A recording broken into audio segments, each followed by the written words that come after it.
thanks very much for joining us on Football Scotland, Albion. It's great to get the opportunity to speak to you.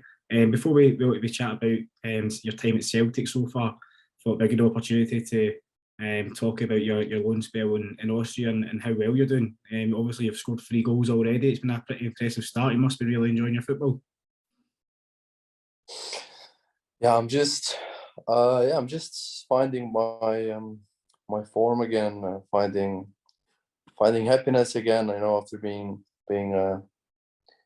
mostly on the bench or just not playing much, trying to get back to fitness level, and I'm just enjoying and obviously playing in a new team, which is great, and I'm enjoying it, I think, at the moment.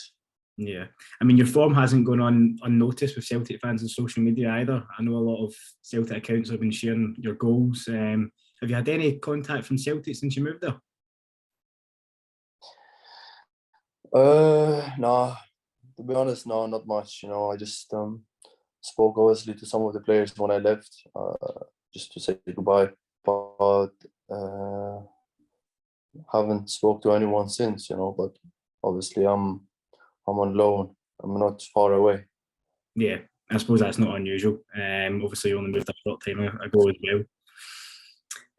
But in terms of Celtic, let's take it back to the very start, Albion. So I think I'm right in saying it took quite a few weeks for your transfer to go through, didn't it?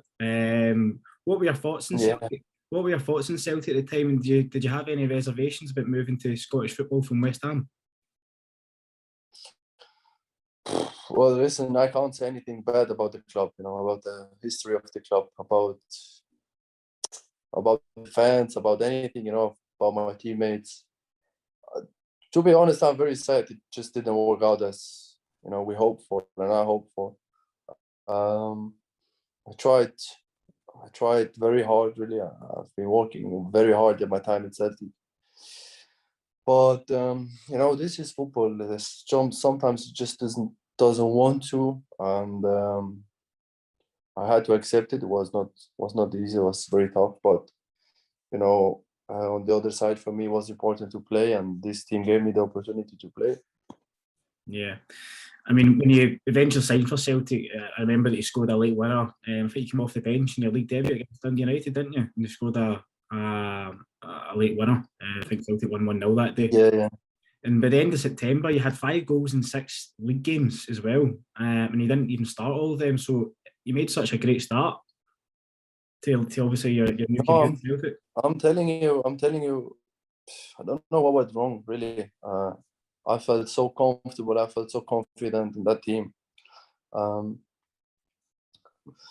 Obviously, we had a tough year, a very, very tough year, when we lost the title after 9 years in a row, going for the 10. COVID was there, but I think that is when I got injured. I think September. And also when I came back, just I just didn't really work that well. Still try to improve, still try to work hard, but we were also not having the really results we needed or wanted. We were starting to struggle a little bit, and I think this has affected a little bit the team, and which can happen in football. And I think it was just a tough year for everyone, honestly. Yeah, I mean, but you touched on the COVID there. Obviously, there was a lot of COVID restrictions at the time as well. I mean, how difficult was that for you to form relationships with your new teammates? Because I know that you always had to be divided into different dressing rooms as well. It was something I never have experienced before, like anyone else. But it was tough because you sit there with 3-4 players in the dressing room, and your schedule was basically just going to training, train, and go home. There was no time for having lunch all together, or meet up for a coffee or do something in the city, But it wasn't easy. But it wasn't easy for us. It wasn't easy for like the whole global world, But we had to get used to it, and it was just a tough time. Was it hard to kind of form friendships and relationships with the players during that time? Well, I'm a very simple guy, actually. I can make myself friends in a second. Uh, but yeah, it wasn't that easy. It wasn't that easy because yeah, with COVID, it was not easy to just go and have a coffee somewhere. But in the dressing room, I think we had some very good characters, different characters, and it was very fun. It was very fun. Yeah. I mean, you touched on it as well. Were you aware of the season's significance, obviously, with the club going for the historic 10 in a row? Was it ever mentioned in even your transfer negotiations or indeed the dressing room? Not really, because at that time they really, really wanted me, and they done actually everything to get me, and that was actually the key for me to say for myself, you know what? I leave everything behind. I want to go to Celtic, and that was the key for me that made me sign for this club. And obviously, I didn't regret even today, and I will never regret it that I signed for Celtic. Yeah. Do you think the pressure of 10 in a row perhaps was too much for some players? I don't think it was too much. We were actually not even mentioning it a lot. We were just focused game by game, but you know, we probably wanted it too much. We didn't feel the pressure, but we wanted it too much, and this is when it probably started a little bit to fall apart with the results, and that's when probably the confidence started to drop a little bit. But we were focused as every other game before. Yeah, I mean, tensions came to a head in November. I don't know if you remember it when Ross County knocked Celtic out of the Betfred Cup. Ended Celtic's, I think it's 35 game winning run in cup competitions because they'd won 4 trebles before that.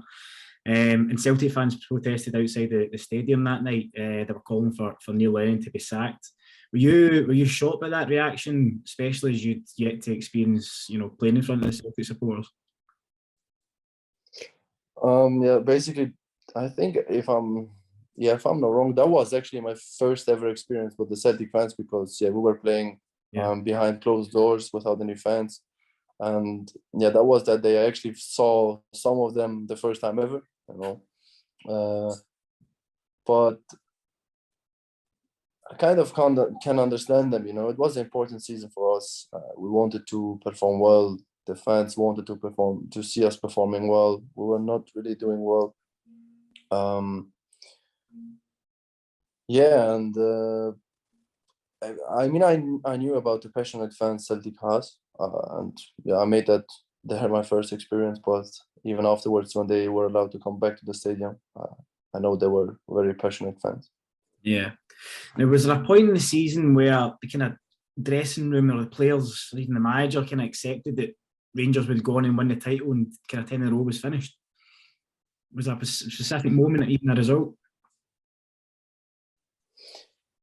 I don't remember actually if there was a specific moment where we thought, you know what, uh, we, there was just we were not even looking to Rangers. We were focused on ourselves. We were trying to get our things together, to make us working again.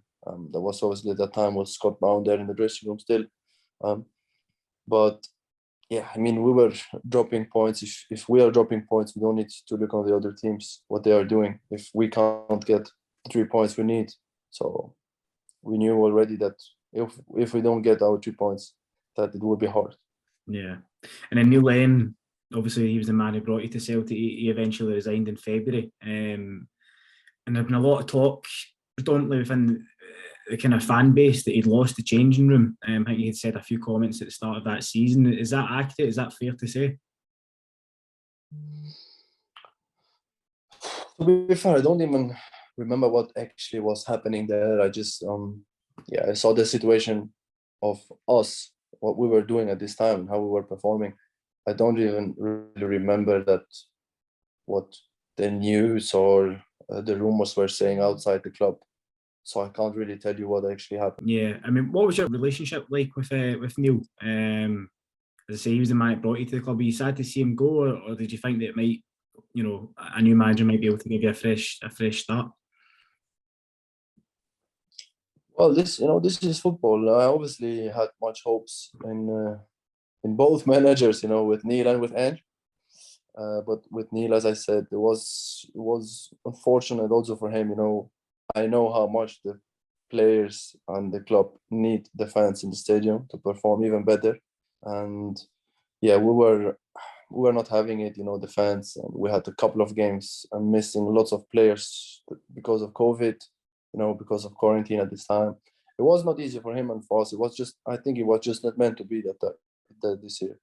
Yeah, and Ange Postecoglou was eventually appointed as Neil Lennon's successor. Did you know anything about him before he joined the club? Obviously, Tom Rogic played under him with Australia. No, not much actually. I just knew he was. I think he grew up in Australia. Was having a successful time in Japan as a manager, and then obviously got his move to Celtic. That's all I knew from the manager at this time. Yeah, I mean, obviously, when he first joined, you played quite frequently during the early stages of last season. I think you scored a double against Ross County, and you also scored away to Real Betis. Were you kind of enjoying playing under Ange, and did you feel that you perhaps had a point to prove? That was actually the reason I wanted to stay for another year at Celtic, because I wanted to show everyone what I'm actually capable of. It's the fans, most of the players haven't actually seen what I'm capable of, or what my qualities are, because first of all, I haven't played much. I haven't had many starts in both seasons, to be honest. Like in the second season, especially in the second season, I had about, 4 or 5 starts. Tell me if I'm wrong. Must be around 4 or 5. Mm-hmm. It was hard for me, but I had many good conversations in the preseason with the manager, with Ange. Obviously, he gave me lots of confidence throughout the preseason. I think I did a quite good preseason, and as a player, this is what you need. After a tough first season, you need obviously confidence, and I had this confidence all in the preseason. And then, game by game, I just, obviously we were winning. It got hard for me to get into the team. After preseason, I wasn't playing much. As soon as the season has started, I wasn't playing much. But for me, there was not much to do except to accept it and just work even harder to make pressure in training at least. And you said it. That was then, I think, September. That's when I got my first start into the new season. I had I think both strikers were injured, or one of. Yeah, I think both strikers were. One was injured, and I think the other one was with COVID. So obviously, I got my opportunity there, and I wanted to show it so much. And then I played, I think, 4 games or something. Ross County at home, Betis away. There was one more cup game at home, I think, and I don't remember another game. And I think I didn't do it actually that bad. I still scored 3 goals and I think assisted 1 in those 5 games. But this is football. Did you have any opportunities to leave Celtic at the start of last season when Ange first walked in the door? Yeah, I had opportunities to leave. And was it you were just adamant that you wanted another season to kind of, as I say, try and kind of reignite your Celtic career? Listen, if I would have done it another season now, because I wanted to stay at Celtic. But I had to think about myself, about my future, and I couldn't afford to sit another year on the bench, But yeah, I decided obviously to stay for another season. I didn't want to leave the club after 1 year, because, as I said, it was a tough season for everyone. I haven't seen the fans really. I haven't seen how the club actually works, on a normal weekend at Celtic Park, or away games, and I wanted to experience that. And obviously, that was part of that chose in me to stay for another season, and obviously to prove myself. Yeah. And what was it like when you first experienced playing in front of the Celtic fans? It must have been desperate to make an impression. Yeah, honestly, I don't actually know. I'm never nervous before the games, but yeah, first game, it's full stadium at Celtic Park is something special, you know, and something you won't forget. No, it was amazing, you know, obviously getting my first start into the new season, scoring 2 goals in front of the fans was just probably best memory in my time at Celtic. Yeah, it was a dream for starting in front of the fans, that's for sure. Now, how would you compare the coaching styles of Neil Lennon and Ange Postecoglou? Who did you most enjoy kind of training under? I enjoyed it both, to be fair, you know, because that's also some experience for me to get the experience I went throughout my career. Both different kind of managers. Obviously, Neil Lennon is a legend at the club as a player and as a manager. And Ange came out of nowhere, but proved everyone wrong, you know, his daughters, and he did very well. So did Neil in the past few years he's been here, you know. But there are just different kind of types of managers, which is totally normal. But I enjoyed it in both sides. It was very tough for me, especially the second year was very, very tough for me. But you know, I tried to do the best out of it. Can you remember what Ange Postecoglou's message was in his first kind of team meeting? Did he set out to win the title and play a specific brand of football? What was his first meeting like with the players? When Ange came, Ange is a very calm manager. He doesn't talk like much during the week, but his meetings are very very good, intense, you know. But I don't remember saying him much about the season, about the goals, about the titles we want to win. He just wanted to regroup us, you know, make us believe, and he wanted basically to bring this club where it belongs. You know. I mean, Callum McGregor's been there through thick and thin, so is James Forrest as well, as a kind of one club man. I mean, was there an extra kind of determination to win back the title from Rangers? Obviously, there was a lot of gloating on the other side of the city, having won the first title in over a decade, and Celtic's dominance had obviously ended. So was that an extra determination to win back that title? Yeah, obviously. I mean, after a season we had, we actually wanted just not even to have a preseason. We just wanted to start a new season already, you know, start it straight away again. But yeah, we were very motivated for that season. Obviously, we wanted to win, obviously, the league from the day one. But we knew it's going to be a tough year, but I think we managed it very well. Yeah, and there's obviously been a huge turnover in players as well, especially during your time at the club. Who would you say is the best player that you've trained alongside or even played alongside at Celtic? I've spoken to a few former Celtic players recently, and there's one name that always seems to get a mention. I'm interested to see if the same name that you might pick. You probably think Tom Rogic, maybe. That's the one that's always mentioned. I have a few players, you know, but Tom was a quality player, especially in the second year, because he wasn't performing also that good. He was a good player, you could see it, but he wasn't performing that well in my first season at Celtic. But I mean, my second season, Tom was unreal. You know, just remember his goal down the away where he was dribbling past 9 players out of 10 on the pitch and then scored a beautiful goal. Yeah, but Tom was obviously one of these players who you said is a quality player. Yeah. What makes him so good? Is it just is he just impossible to get the ball off of? I mean, his dribbling skills are unbelievable, aren't they? He's using his body very well. He's tall, but has an unbelievable technique, you know, and has a vision of a last pass, but also can drive through players, you know, which is not so much common for a player that tall, you know. But he was a quality player, you know. But there were many good players, obviously. But me as an offensive player, obviously, I said Tom was a good player. When did the team find out that Tom, and obviously Nir Bitton as well, had decided to leave the club? don't remember it actually, but it was just, I think, few weeks or months before the end of the season. But they didn't talk much about it just before the very end, and yeah, it was very emotional for everyone actually. Yeah.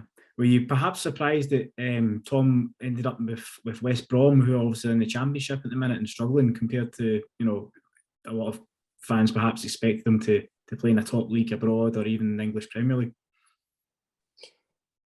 I was, to be fair, I was a little bit surprised, yeah, but